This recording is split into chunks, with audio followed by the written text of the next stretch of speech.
Semangat pagi, salam sejahtera buat kita semuanya. Pada hari ini kita lanjutkan pembelajaran tentang nematoda, yaitu Vermes yang kedua setelah Platyhelminthes.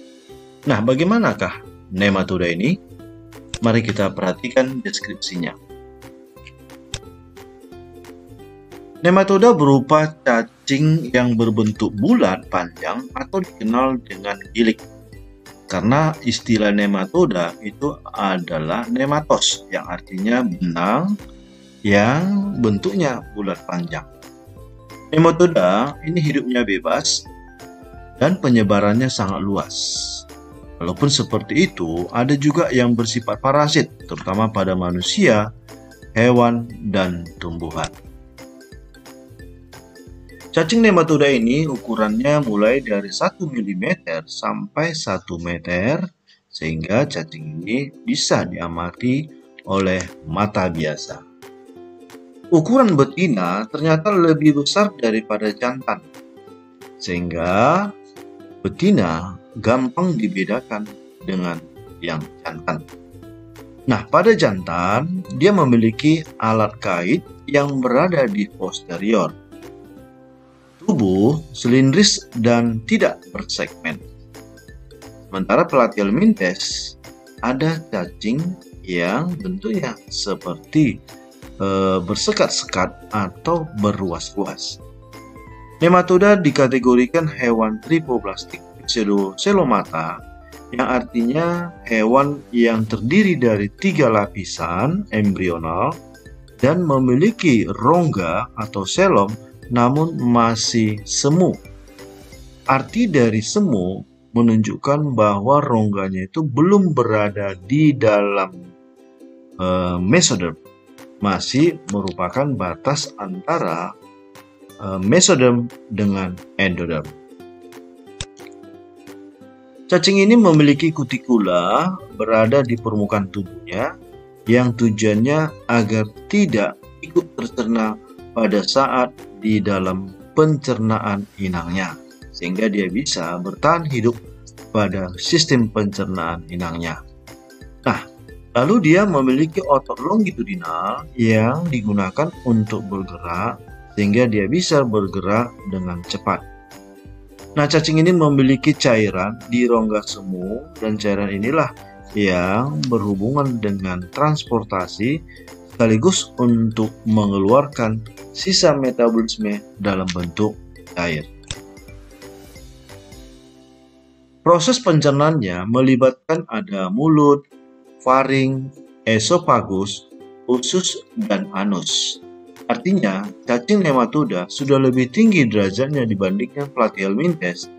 Ingat, Platyhelminthes belum memiliki anus. Cacing ini memiliki stilet atau dikenal dengan gigi jarum yang berfungsi untuk mengkaitkan serta mengisap cairan tubuh atau mengisap makanan pada tubuh inangnya.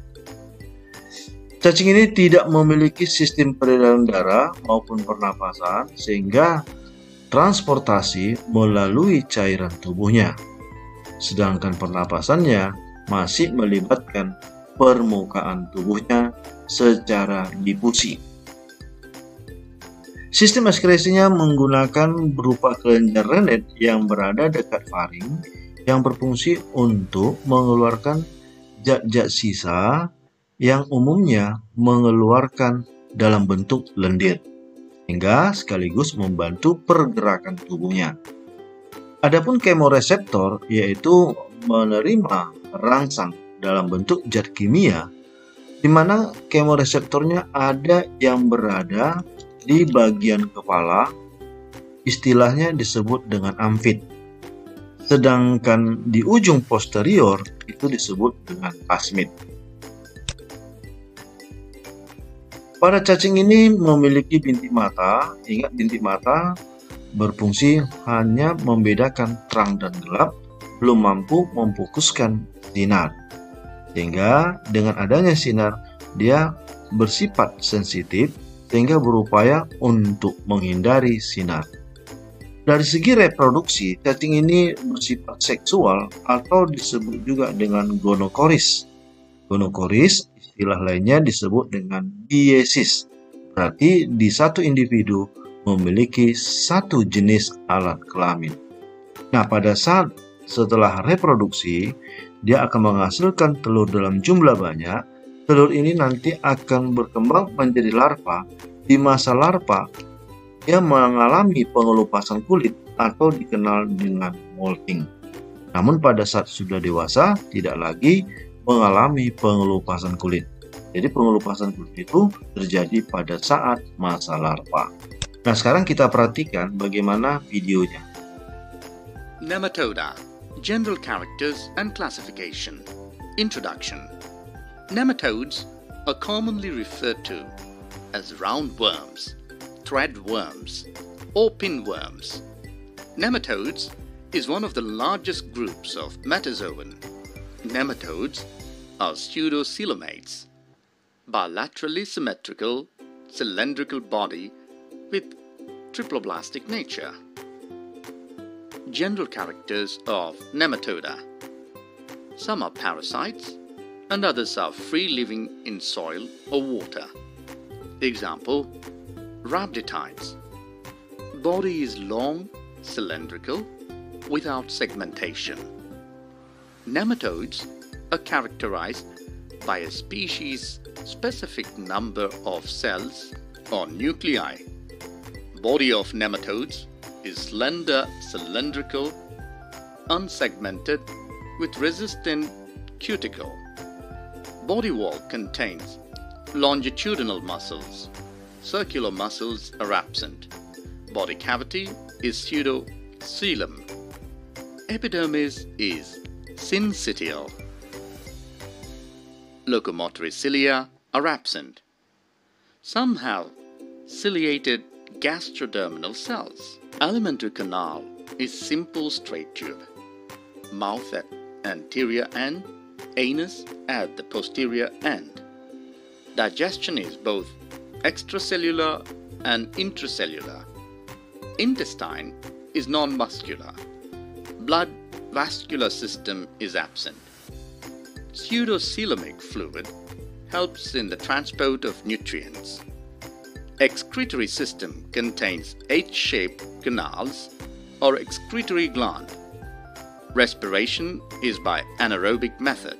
Nervous system consists of a circumenteric nerve ring with ganglia. Sense organs are amphids, mechanical, and thus present at the anterior region of the body, and phasmids, glandulosensory structures in the posterior region of the body. Sexes are separate. Sexual dimorphism is present. Males are smaller with curved posterior end. They possess cloaca with 1 or 2 copulatory spicules. Females are longer with straight posterior end. Genital pole is separate from anus. Fertilization is internal. Development involves 4 moles of the cuticle. Nematodes exhibit cutely. It is a phenomenon in which cell division ceases near the end of embryonic development, so that number of cells of the adult is constant. Development includes rhabditiform larva.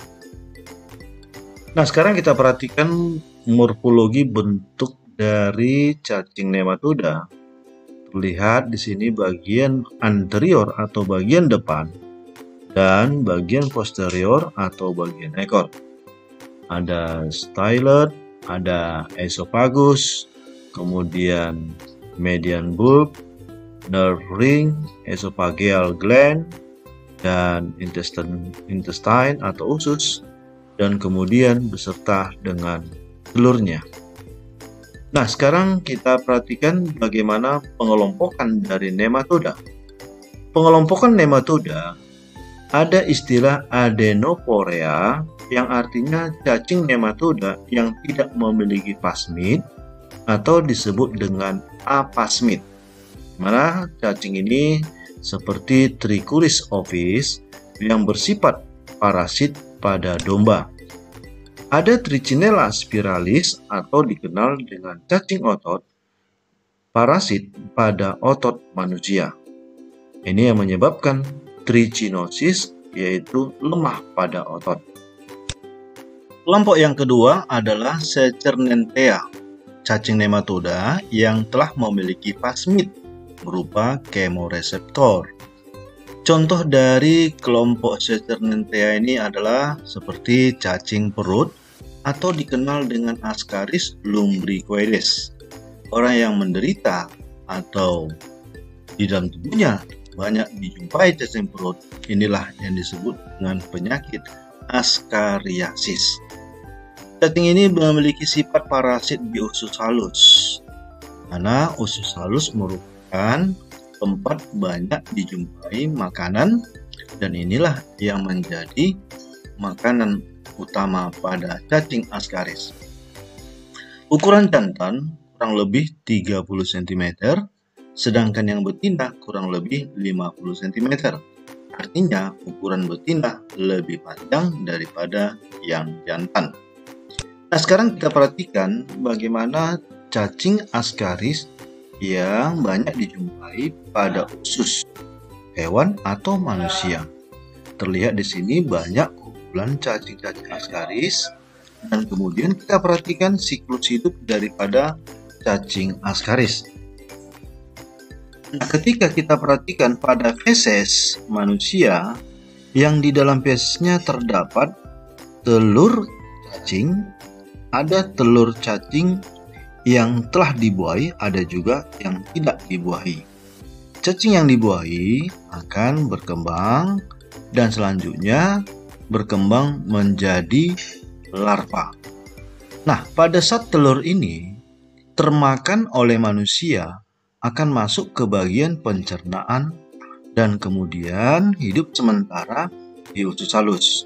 Nah, larva ini akan menembus aliran darah yang akan menuju ke jantung dan melewati paru-paru, dan setelah sampai ke paru-paru, maka akan melalui trakea, naik ke atas, masuk ke faring, dan tertelan menuju ke bagian pencernaan manusia sehingga tumbuh dewasa di duodenum atau halus.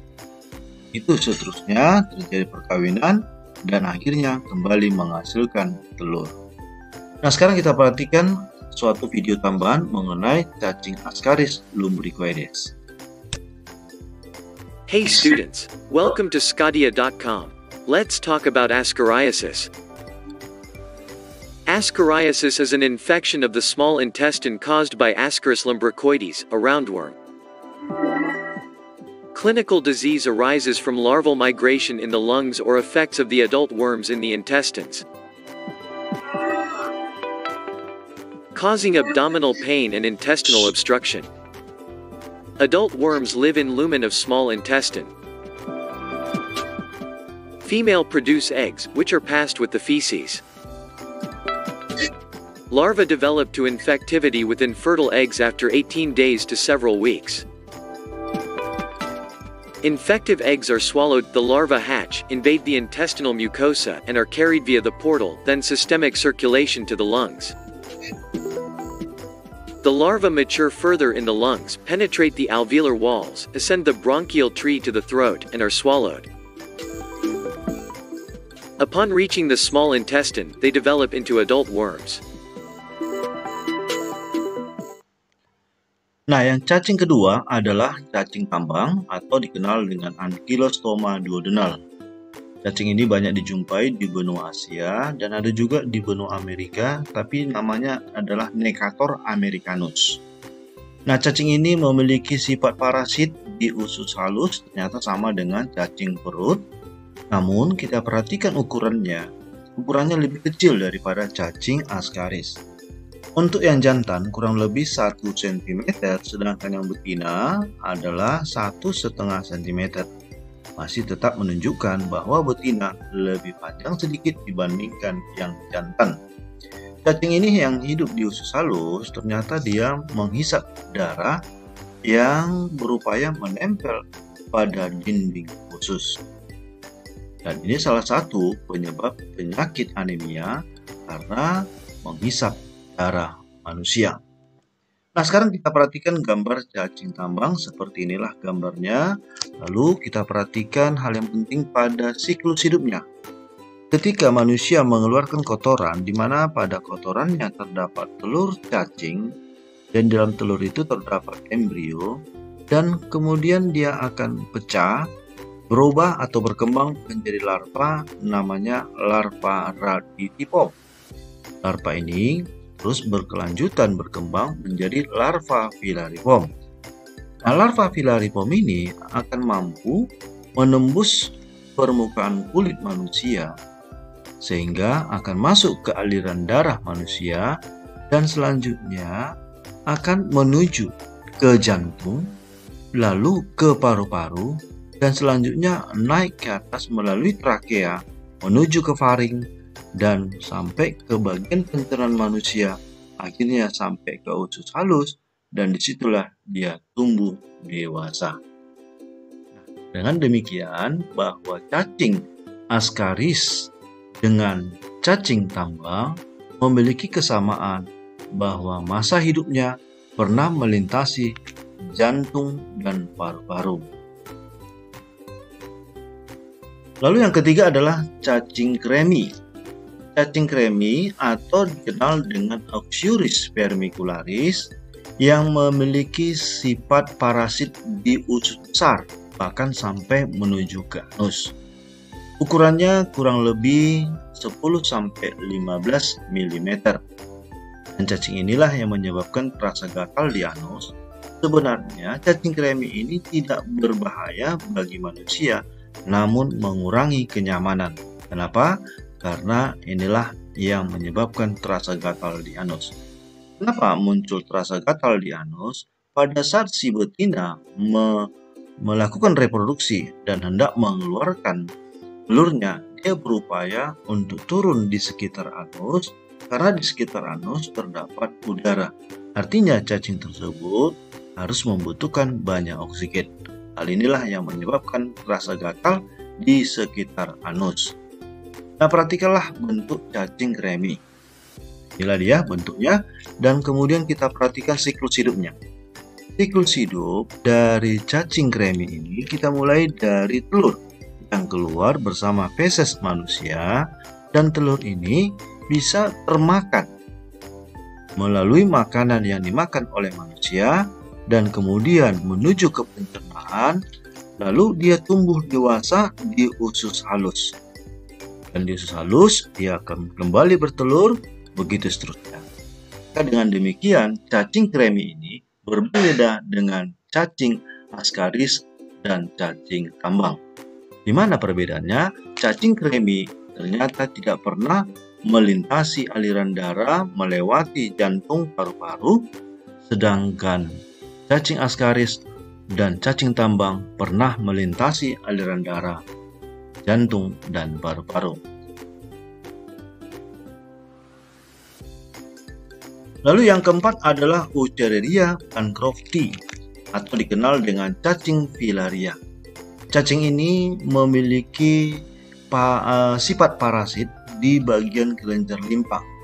Apa itu kelenjar limpa? Kelenjar limpa ini berupa kelenjar yang berfungsi untuk mengalirkan cairan tubuh untuk dikembalikan ke jantung dan kemudian masuk ke dalam peredaran darah. Nah, lantas cacing ini bisa masuk ke tubuh manusia lewat perantara, yaitu nyamuk culex. Ketika manusia diserang oleh cacing filaria, maka akan menyebabkan penyakit kaki gajah. Inilah yang dikenal dengan elephantiasis.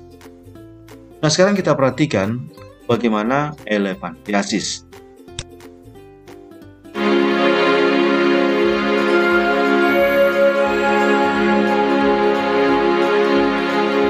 Mondai di Lymphatic filariasis, more commonly known as elephantiasis, afflicts many of the world's most vulnerable communities. A parasite that infects the human lymphatic system is responsible for the condition, which causes swelling and deformity of the limbs and other body parts. Mosquitoes spread the tiny parasitic worm that causes elephantiasis from person to person. The disease is endemic in 83 tropical countries, and Professor David Molyneux of Britain's Liverpool School of Tropical Medicine says anyone living in those places is at risk. The total numbers of people which have been estimated by the World Health Organization to be at risk in these 83 countries is about 1.3 billion people. So let's say a fifth of the planet is at risk. There are few conditions in the world more socially alienating. The Global Alliance to Eliminate Lymphatic Filariasis has been at the forefront of those fighting the disease. As the group's video shows, elephantiasis mainly affects the rural poor, forcing infected people like this man from Uganda further into poverty. Mimi fundi seremala. Inanisumbua kama mtasimama muda mrefu bila kukaa chini. Kama saa 5 au 6. Washing infected limbs can help ease the suffering, but it does not cure or stop the spread of the condition. This man comes from a village in Tanzania where elephantiasis is endemic. Ça va un problème parce c'est vraiment celle qui gagne malgré peuple a bon mouvement pour lui. Set up 9 years ago, the Global Alliance aims to eradicate elephantiasis as a public health threat by 2020. The group has teamed up with the UN World Health Organization and major drug companies such as GlaxoSmithKline and Merck.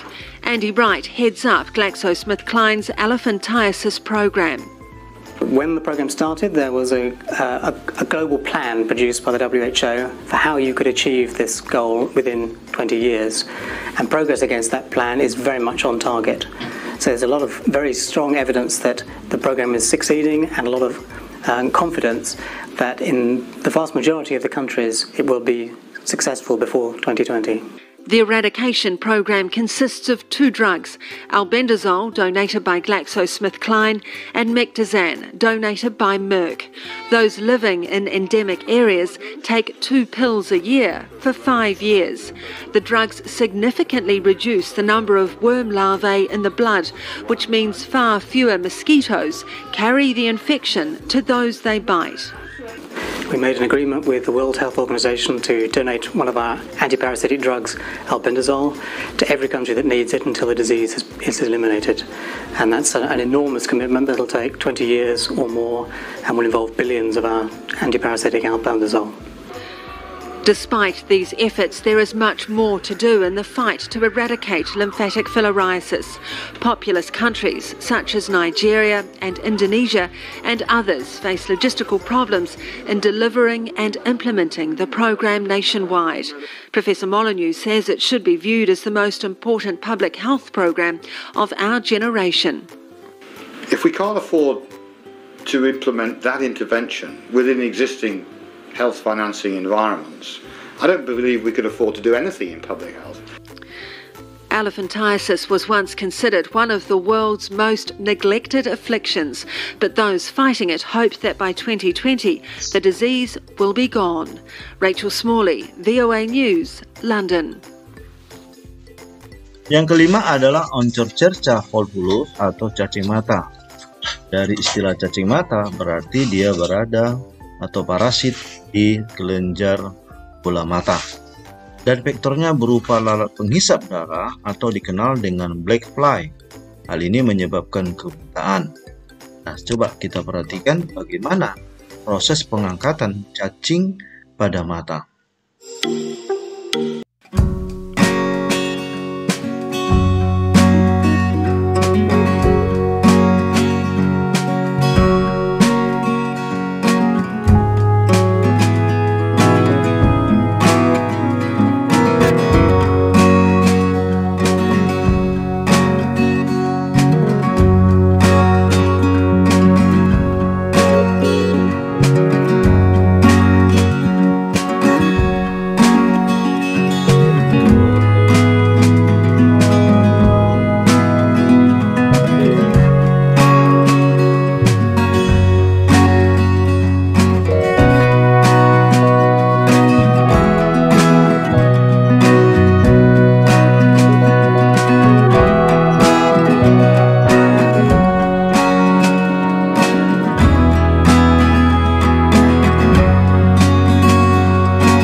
merupakan pembelajaran kita tentang nematoda. Semoga pembelajaran ini bisa berguna bagi kita semuanya.